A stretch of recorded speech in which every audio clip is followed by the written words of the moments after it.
Exciting thing this get all put together. All right, what we're gonna do now is we're gonna take these seats out so we can get to the back and start cleaning out the behind of this. So first thing what we got to do from memory is take these two off, and then we got to pull the chair forward, and then we can get to the bolts behind it. All right, so I think it is a 13 mil, 14 mil, 13 or 14. There was always a 13 or 14. All right, so it's a 14. All right, let's get into it. What you want to do is pull that back.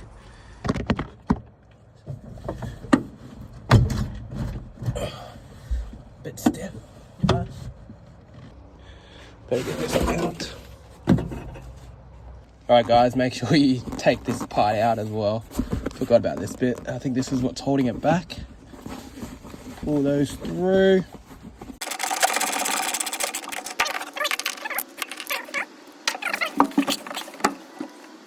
Okay, now we got the seat belts off. Now we just have to get to these screws. Alright guys, we got the right size screw. Let's just make sure.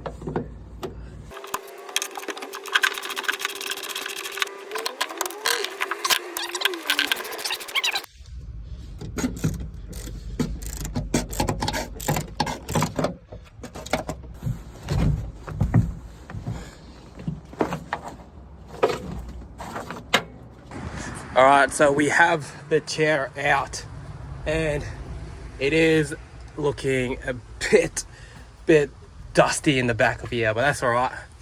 As long as we don't see rust like over there, we are good to go. So now what we're going to do is we're going to take the driver's seat off, and yeah, a bit puffed out. These screws, there's only 4 screws that hold in the actual chair. So 1, 2, 3, 4. Super easy to get out. Just got to push the chair forward, and then this is for the seat belt. So 5 screws and you got the passenger side seat out.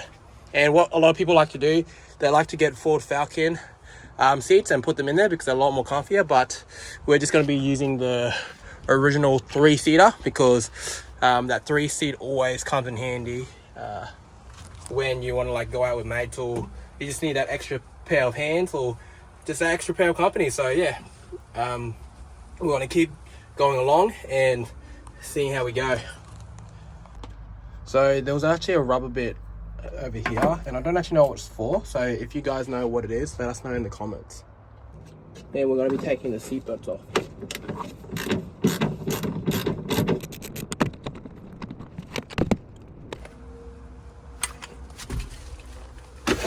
Put up there. All right, guys, we're going to the other side, and now we're going to be taking off the driver's seat. So I'll put you guys over here. Same thing. 4 bolts. Pull the chair forward, and then you'll be able to rip these seats out. So let's get into it.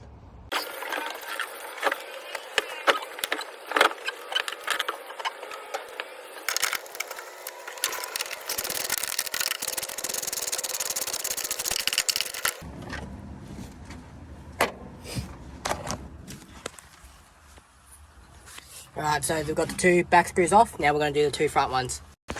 Over there. Make sure no cars are coming, and let's get into it.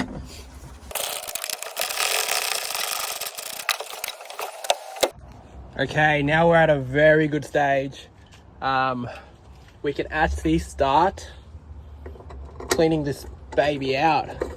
So what we're going to do is we're going to start by putting these screws back, just so I don't lose them. And then we're at a good stage to actually start taking out all the insides and giving it a nice fresh clean. Because look how dirty this thing is. Fuck me. Dirtier than a I don't know. I get cancelled if I say what I'm about to say. But look at that. Nice, clean. I mean, yeah. Look at all that grime. This is probably about 50 years old, built up. Probably never been washed before. And yeah. This is probably about like a 50-year-old build up. 1985. What are we? We're in 2025, so yeah, getting close to about 40 years. And it is looking a bit rusty at the floors, but overall, I reckon once we give it a good bloody clean, you know, we'll come up all right. Like, I've got a good feeling about this one. I think my last two projects, this one probably sits in between my first one and the second one. My first one wasn't actually as bad. My second one was literally pulled out of an old bum shed. I think about like 2 hours away from Darwin, and that one was wrecked.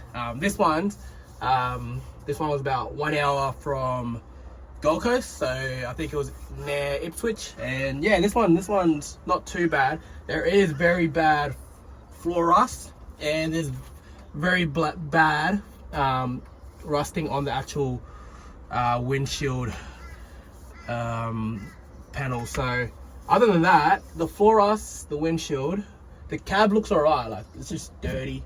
But yeah, this is pretty sick car for $4,000. I didn't think I would be able to find another car for $4,000, especially an old LandCruiser. So I'm actually pretty happy with this buy. It is going to take a lot of work though to get it back on the road and get it roadworthy. So that's why we're just doing the interior, because you know you got to do it up good before you go take it to the roadworthy person. So yeah, pretty happy with this buy so far. No alarming signs yet that we'll not be able to get this roadworthy. We just have to clean it up, make it look nice and pretty, put some makeup on it, and then once we get on the road, then we can actually start building on the project. For me to get a roadworthy, you need to at least make it look decent, because the worse it looks, the more tougher the inspection's gonna be. But yeah, so we're at Bunnings. We're gonna go in and get some spray cans.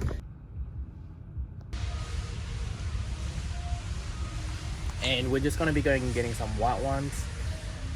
They actually look like they're all sold out, so I don't know if we might have to compromise.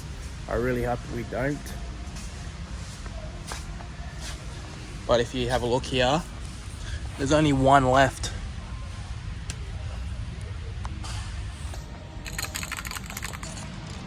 So it looks like there's no one actually here at the table.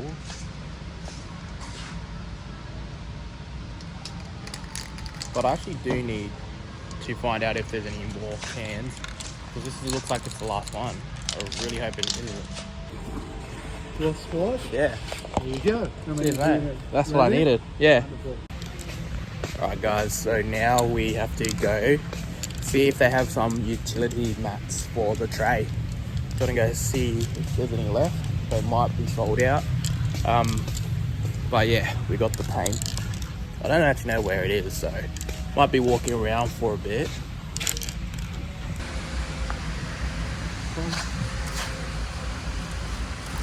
So I actually remembered Bunnings just released a car section, so I'm gonna go have a suss if they have anything good in the car section.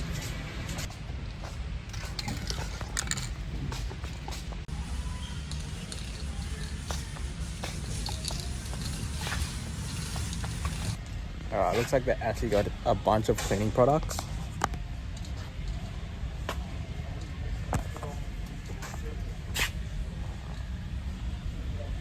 So I might actually go and get some, because right now you've seen the state of the car and it has not been taken care of. So we might actually get some cleaning products and give it a good nice spray and wipe, good scrub. Hopefully it comes up nice. But we got the white paint and we're gonna go get the tray mat. So after that we'll go head off and start working on the car. Low-key feel kind of like a weirdo filming in Bunnings, but this is the only way I'll be able to get content for you guys. So make sure to like and subscribe. Right guys, we got the mat and we got the white paint. Now we're just going to the car to put it in. If you guys don't know, that's World Gym. Bloody pretty good gym. I used to go there, but stopped because now I'm flipping cars. All right guys, we got the mat, we got the paint, let's go.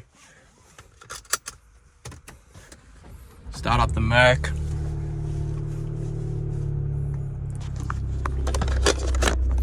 All right guys, so our next plan is, it's pretty dark, but that's okay. When you're doing side projects like this, you always end up working in the dark anyway, or very late in the arvo or nighttime. But that's the beauty of it. Late at night, I don't know about you, but Gold Coast traffic, these people turn then indicate. In Darwin, you don't get traffic like this.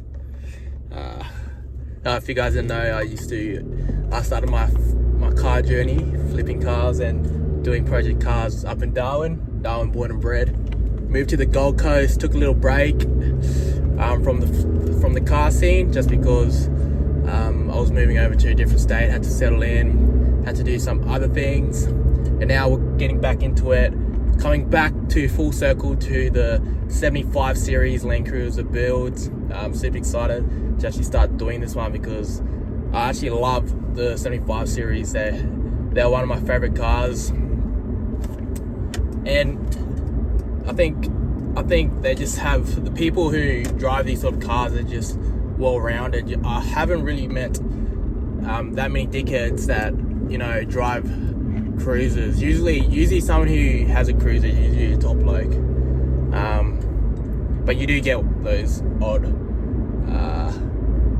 odd people that, you know, just drive cruisers and act like their shit don't stink. But anyways, as you can see, the traffic is still so long.